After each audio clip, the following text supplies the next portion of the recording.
So we've talked about depreciation, but at the end, when you sell an asset, a lot of times it's going to be subject to depreciation recapture, correct? Yep. And Yeah.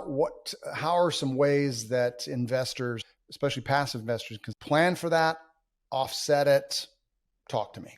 I think it's really important for investors, for even passive investors, to be aware and or dialed in into what the plans are with respect to a syndication asset.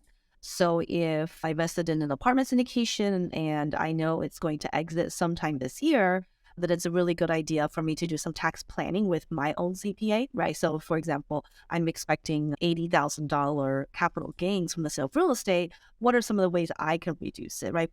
Because that kind of planning is done at my level as an investor. The syndication is not going to do the planning. A couple different things to look at for those people who are passive investors, who are not real estate professional, had not been able to use losses before. Well, here's where the good news is, that all those losses that you received from K1s in prior years can potentially be used to offset this upcoming $80,000 gain.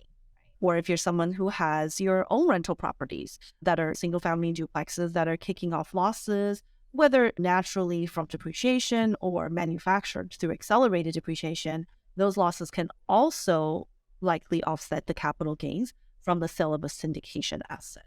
Yeah, I think people hear that term depreciation recapture and get scared, and it is part of the overall capital gain on the sale of an asset. It is taxed slightly higher, generally speaking, than the regular long-term capital gains rate. But keep in mind, a lot of these, you probably see this too, right? Is a lot of these investors in these syndications are wealthy, high-income people in a higher tax bracket. So that upfront deduction they're getting probably is saving them at 32, 35, 37 cents on the dollar, where the depreciation capture on the back end is only at a lot of times 25%.